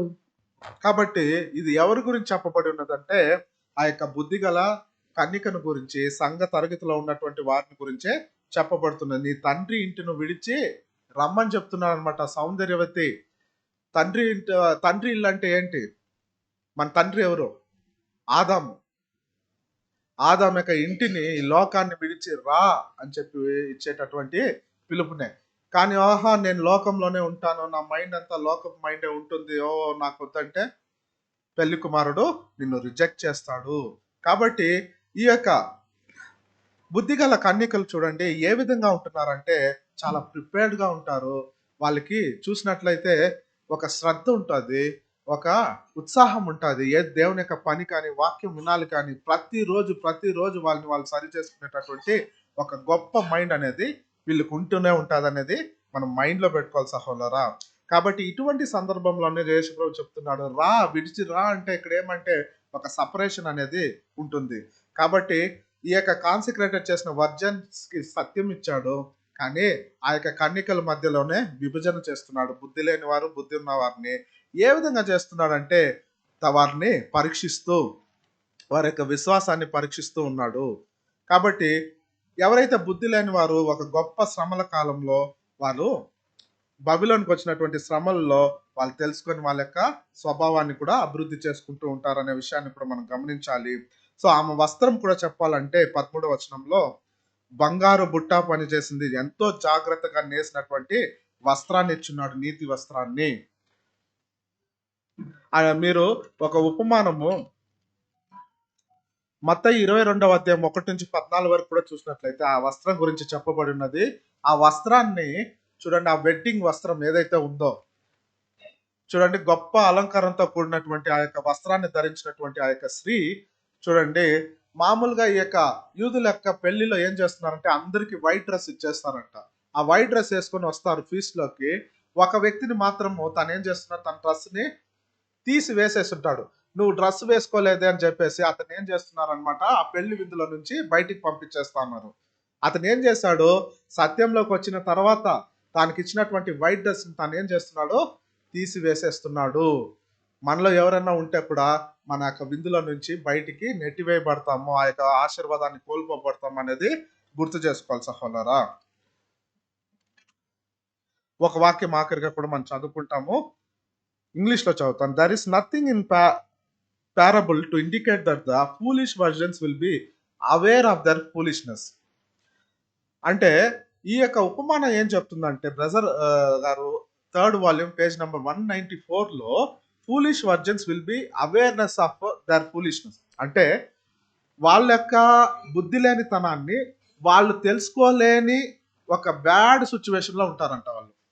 అంటే వాళ్ళకి ఎట్లా ఉంటుందంటే, మేము సత్యంలోకి వచ్చేసాం కదా, సండే క్లాస్ అటెండ్ అవుతున్నాం కదా, వీక్ డేస్ మీటింగ్ అటెండ్ అవుతున్నాం కదా, వాక్యం వింటున్నాం కదా, క్యారెక్టర్లో మార్పు రాలేదు, మైండ్లో మార్పు రాలేదు. కానీ వాళ్ళు అనుకుంటుంటారు మేము వింటూ ఉన్నాం, అన్ని చేస్తున్నాం కాబట్టి మేము మేము బుద్ధి గల స్త్రీగా ఉంటున్నాము, సంఘంగా మారిపోతామని. కానీ నిజంగా వారిలో ఉన్నటువంటి ఆ బుద్ధి లేనితనాన్ని, ఆ ఫూలిష్నెస్ ని వాళ్ళే గ్రహించరంట. సో వాళ్ళకి అనేకమైనటువంటి అవకాశాలు, until opportunity of going in to the feast has passed by, అంటే వాళ్ళు ఎప్పుడు గ్రహిస్తారంటే వారిలో ఉన్నటువంటి పరలోక పిలుపును వారి దగ్గర వాళ్ళు కోల్పోయినప్పుడు వాళ్ళకి అర్థమవుతుందంట. అప్పుడు వాళ్ళు ఏం చేస్తారంటే ఆ టైంలో వాళ్ళ యొక్క క్యారెక్టర్, వాళ్ళు పొందుకున్నటువంటి సత్యం అంతా కూడా అప్పుడు క్రియేట్ చేస్తుంది. అప్పుడు ఇంకా ఇంకా కూడా చదివి తెలుసుకొని వారి క్యారెక్టర్ అభివృద్ధి పొందుకుంటారు. కానీ ఆల్రెడీ వాళ్ళ యొక్క పరలోక పిలుపును కోల్పోయారు. గొప్ప సమూహము ఎలా ఉంటారంటే, ఆ యొక్క వధువుతో పాటు మీరు యూదుల యొక్క మ్యారేజ్ పిలుపులో వరుడు ఆ యొక్క స్త్రీని పిలుచుకొని పోయేటప్పుడు, వరుడు వధువుని పిలుచుకొని పోయేటప్పుడు వాళ్ళతో పాటు లైట్స్ పెట్టుకొని, దీవిటిల్ని పెట్టుకొని కూడా కన్నికలు వస్తారంట. మీకు అర్థమైందా సిచ్యువేషన్? సో ఆ విధంగా వీళ్ళు వధువుగా రారు, కానీ వాళ్ళతో పాటు వచ్చేటటువంటి ఒక సర్వెంట్ క్లాస్ కాకుండా ఉంటారు అక్కడ. సో కాబట్టి ఎటువంటి ఆశీర్వాదాన్ని కోల్పోతారో చూడండి. ఇప్పుడు మనకి ఎలా ఉండాలి మన మైండ్? భయము, యేసుప్రభు వచ్చేసినాడు, ఇక్కడ సపరేషన్ జరుగుతూ ఉంది, టైం అనేది చాలా తక్కువగా ఉంది, దేవుని కోసం మనం ఎక్కువగా టైం యూజ్ చేయాలి. మనం ఈ లోకంలో ఉండే టైం జస్ట్ ఎందుకోసం టైం లోకానికి స్పెండ్ చేయాలి మనం చెప్పండి.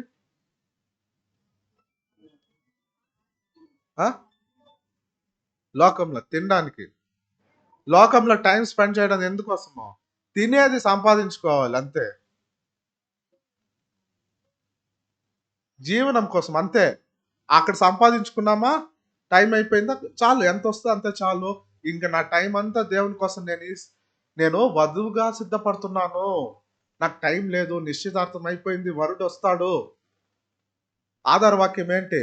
25వ అధ్యాయం 13వ వచనం. ఆ దినమైనను గడియ అయినను మీకు తెలియదు గనుక మెలకువగా ఉండుడి. తెలియదు కాబట్టి మనము మెలకువగా ఉండాలి. ఇంకో ఉపమానం కూడా చెప్తాను, 5 minutes క్లోజ్ చేస్తాను. ఇది చాలా ఇంపార్టెంట్. ఎందుకంటే మనం చచ్చిపోవాలని వచ్చినాం, కానీ చచ్చిపోవాలి ఆకులు కూడా సారీ అలా కాదు, బట్ ఇది చాలా ఇంపార్టెంట్ అని చెప్తున్నాను. 11th అవర్, మత్తయి 20వ అధ్యాయం 1 నుంచి 16 వరకు మీరు ఆ ఉపమానం చూడండి. పనికి వస్తున్నారు, ద్రాక్ష తోటలో పనికి వస్తున్నారు, మార్నింగే వెళ్ళి పిలుస్తున్నాడు పనికి. ఆ తర్వాత 9 గంటలకి మరలా పోయి పనివాడిని పిలుస్తున్నాడు. తర్వాత 12 గంటలకు వెళ్ళి పిలుస్తున్నాడు. ఆ తర్వాత 3 గంటలక, తర్వాత 5 గంటలక, చివరి ఆఖరిగా మనం ఎక్కడున్నాము? ఇది దేన్ని సూచిస్తుందంటే, ఈ యొక్క సువార్త యుగంలో డిఫరెంట్ కాలంలో పనివారిని పిలుస్తున్నారు, ఒక్కొక్క సంఘాన్ని. మనం ఏ సంఘంలో ఉన్నాము? 1 గంట సేపే పని చేయబోతున్నాము. అప్పుడు వీళ్ళు మిగతా వాళ్ళు మార్నింగ్ నుంచి మేము పని చేసామే, వాళ్ళు ఎక్కువగా ఇస్తారేమో అని ఎక్స్పెక్టేషన్ చేసుకున్నారు, ఫీల్ అవుతున్నారు. కానీ నేను నీకు ఏం మాట్లాడాను? 1 దేనారం మాత్రమే ఇస్తానన్నాను, అది నేను నీకు ఇచ్చినాను, న్యాయమే నేను చేసింది. కానీ నా యొక్క మంచి మనసు ఏంది? 1 గంట సేపు మాత్రం పనిచేసేటటువంటి ఈ యొక్క ఫీ క్లాస్ అనబడే మనకి మంచి వర్జన్స్ మనం. ఆ 1 గంట సేపు పని, తక్కువ పని, ఎక్కువ బహుమతి. కాబట్టి ఎంత అదృష్టవంతులు మనం. దీన్ని కూడా కోల్పోతే మనము, మనకంటే వర్స్ట్ అనేవాళ్ళు ఎవరన్నా ఉంటారా ఈ లోకంలో? ఆ గంట సేపు పని, ఆ గంట సేపు బ్రదర్ ఏం చెప్తున్నారంటే ఫుల్ విశ్వాసము, ఫుల్ జీల్. దీనికోసం ఏమేమి చేయాలో, మీ బాడీలో ఎంత స్ట్రెంగ్త్ ఉందో, మీ దగ్గర ఉన్నదంతా కూడా కోల్పోండి. ఆ 1 అవరే మీరు పని చేయబోయేది. వచ్చేసినాడు యేసు ప్రభు, టైం లేదు. ఈ పని చేస్తాం, మనం చచ్చిపోతే కూడా గొప్ప ఆశీర్వాదం మనకు ఉంది. మీరు ఏం చేస్తాం? ఆ 1 అవర్ కూడా దానికి ఎంత వాల్యూ ఉందో ఆ 1 అవర్కి ఆలోచించండి. మిగతా వాళ్ళంతా చూసి మన మీద కోపం, వాళ్ళకి బాధ. మిగతా సంఘస్థులందరికీ గొప్ప ఆశీర్వాదం ఇది. ఆ 1 అవర్ అనేది కూడా మనం వదిలేసి ప్రతిరోజు లోకంలో పరిగెత్తుకుంటూ తిరుగుకుంటా, బుద్ధి లేనివా కన్నికల్లాగా బతుక్కుంటా, క్యారెక్టర్ అభివృద్ధి చేసుకోకుండా, యేసు ప్రభు వచ్చేసినాడనే భయం లేకుండా, మన యొక్క దీవిటిల్ని చక్కబరుచుకోకుండా జీవిస్తూ ఉంటే అది ఎంత మోసకరమైంది. దేవుడు యేసు ప్రభు చెప్తున్నారు, నాకు వీళ్ళకి ఇవ్వడానికి నాకు మనసు అయింది, నాది గొప్ప మనసు, నేను అంతగా వాళ్ళని ప్రేమించాను. ఆ 1 అవర్ ఎంత ఇంపార్టెంట్. ఇంకో వాక్యం కూడా, ఒక వాక్యం మాత్రం చదవండి. యోహాను 9:4.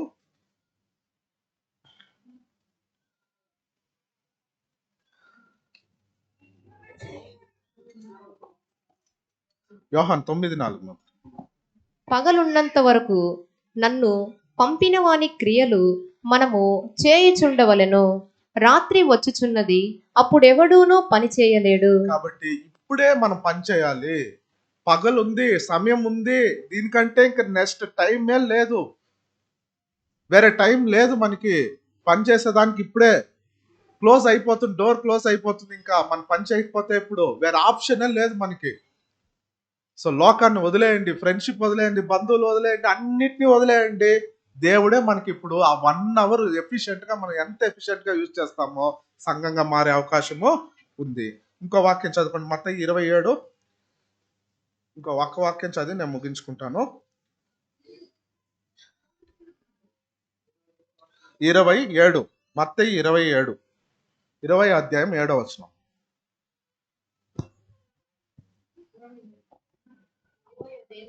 అవును. వారు ఎవడూనూ మమ్మును కూలికి పెట్టుకొనలేదనిరి.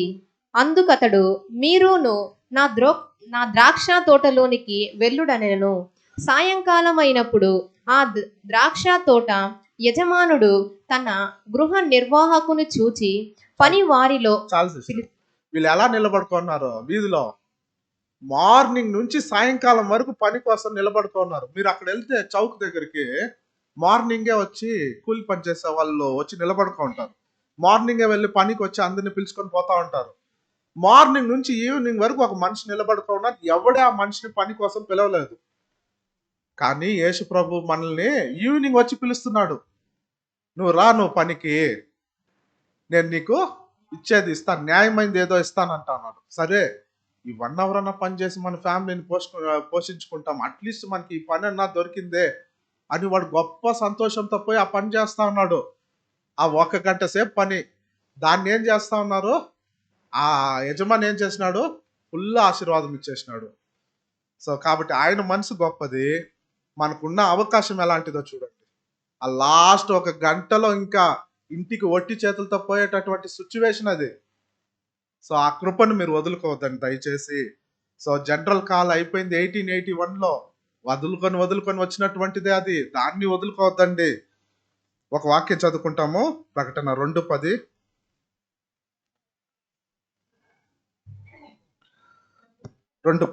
ఇదిగో, మీరు శోధింపబడినట్లు అపవాది మీలో కొందరిని చెరలో వేయింపబోచున్నాడు. 10 దినములు శ్రమ కలుగును. మరణము వరకు నమ్మకముగా ఉండుము. నేను నీకు జీవ కిరీటం ఇచ్చేదను. 1 అవర్ పీరియడ్, అంతవరకు మనం ఎలా ఉండాలి? నమ్మకంగా ఉండాలి. అన్ని వదులుకొని జీవించాలి. మంచి డ్రెస్ వేసుకున్నామా, ఇవన్నీ మనకు అనవసరము. మనము రోజు వాక్యం వింటున్నామా, మనల్ని మనం సరి చేసుకుంటున్నామా, మనలో పరిశుద్ధాత్మ నింపుకుంటున్నామా, మిగతా అన్నిటిని కూడా వదిలేయండి. ఎందుకంటే ఇది అల్టిమేట్ గా మిమ్మల్ని గొప్ప ఆశీర్వాదంలోకి తీసుకొని వస్తుంది. మీ తోటి సహోదరుడుగా, సంఘ పెద్దగా, మన అందరూ కూడా ఈ అవకాశాన్ని ప్రతి ఒక్కరికి ఎవరో ఒకరు వదులుకున్నటువంటి అవకాశం వచ్చింది. మనం 5th అవర్‌లో వచ్చినాము, లాస్ట్‌లో వచ్చినాము. ఎంత కృప ఉన్నది మన మీద. మనకిచ్చేటటువంటి కూలి ఫుల్ కూలి ఇవ్వబోతున్నాడు. ఈ 1 అవరు పని చేసి చచ్చిపోతాం మనం. చివరి వరకు కూడా మనము నమ్మకస్తులుగా ఉండి చనిపోతాము. ఓకేనా?